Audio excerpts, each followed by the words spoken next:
Hey YouTube land, Andrews here doing another action figure review, and today we're having a look at Vel Sartha. At least that's how I hope you pronounce her name. She is part of the Star Wars Andor TV series, and this is the 3 inch quarter inch vintage collection figure. I didn't pick up the Black Series version of her yet. I probably will at some point, but as it stands, I just have this version of her. So we'll have a quick look at her packaging. So she comes in the standard Kenner style homage. I suppose it's just the standard Kenner style packaging now at this stage, which showcases an image of the character on the back card back, and then on the back of the card you see other figures in the wave, and the other figures in this particular wave is the Vader from the Dark Times, which is his version, the version of Vader from basically before A New Hope. It's during the rise of the Empire and when the Empire was taken over. You have it's the version of him from the Obi-Wan TV series, but I don't think it has the correct helmet as far as I'm aware. You have the Obi-Wan Kenobi, the Wandering Jedi. Then you have the Klatooinian Raider, which is from Mandalorian. The Luke Skywalker is also from Mandalorian, which is Imperial Light Cruiser version of Luke, which is the one where he turns up at the end of season 2 or 3, whichever one. He goes and basically takes Grogu away to be trained as a Jedi. You have Cal Kestis, who is from the video games, which is from the Jedi Fallen Order and Jedi Survivor video games. And then you have Cassian Andor from the Andor TV series, obviously. You have the Artillery Stormtrooper, which I believe is from the video games as well. I think he's one of the kind of general stormtroopers that you run up against during Fallen Order and Jedi Survivor. And then you have Vel Sartha, which is this character here. So she only has one little accessory, which is this. It's a 2-part accessory, so be careful.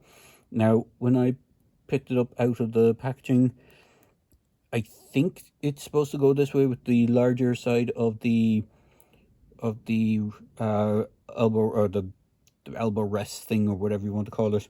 The stock is supposed to be on this side. When it was in the packaging like this, and when I was taking it out, it popped off. I'm pretty sure it's supposed to go this way. It is the Space AK-47, or Space Gun. Now, I know a lot of people had grievances about these particular weapons from that series because they look too much like modern weapons, which is something interesting because a lot of the times Star Wars figures, or not figures, Star Wars characters have reused World War II and modern day weaponry repurposed into blasters. For example, the iconic Stormtrooper blaster was a Stein, one of the British, very common British machine gun, where it would have a big kind of banana clip on one side, and it was repurposed from that into what we now know as the Stormtrooper blaster. Again, other characters had stuff that was modified. The Sandtrooper's blaster was a modified weapon. Boba Fett's gun was a modified flare gun, I believe.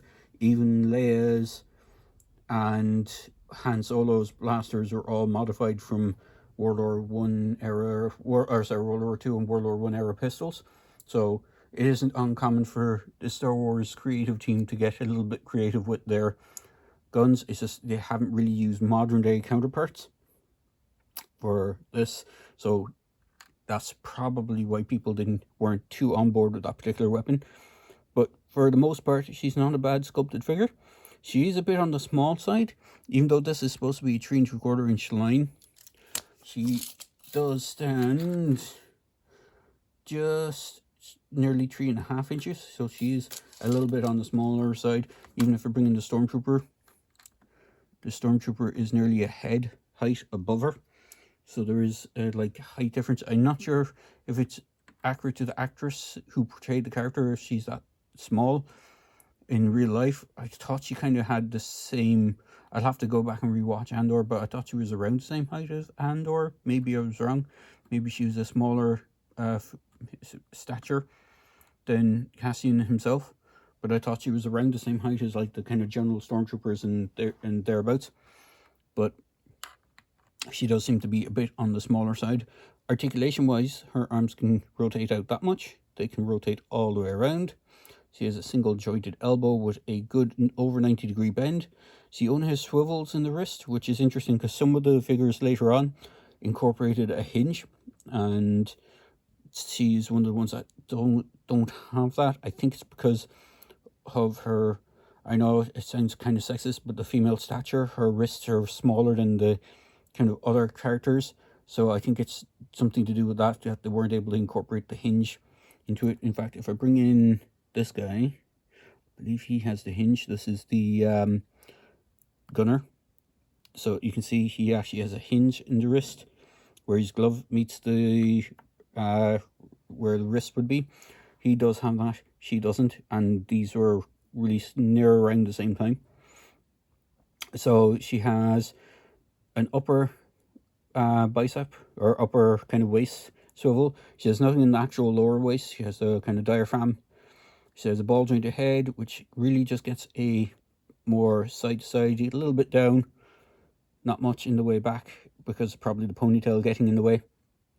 Her legs can kick forward that much. She can bend her knee. She has a swivel at the knee.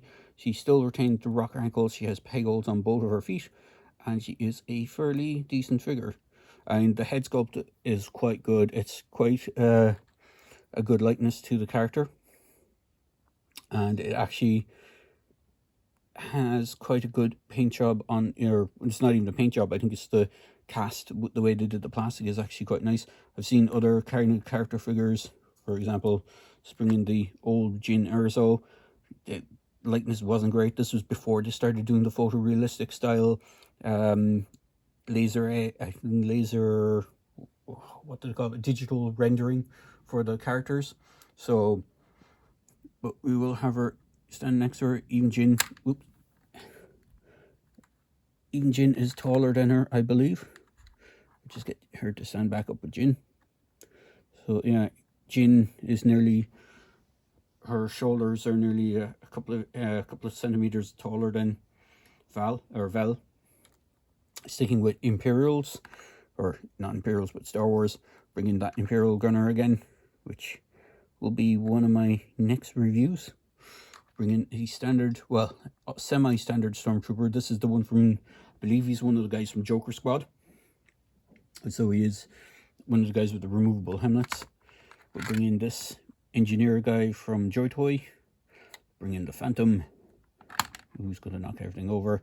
The Phantom from Boss Fight Studios. And then for a Hiya Toys figure, just get this gunner to stand without knocking everyone over. You can see his leg is a bit bow-legged. 2 seconds, so I'll try and correct that. Hopefully this works.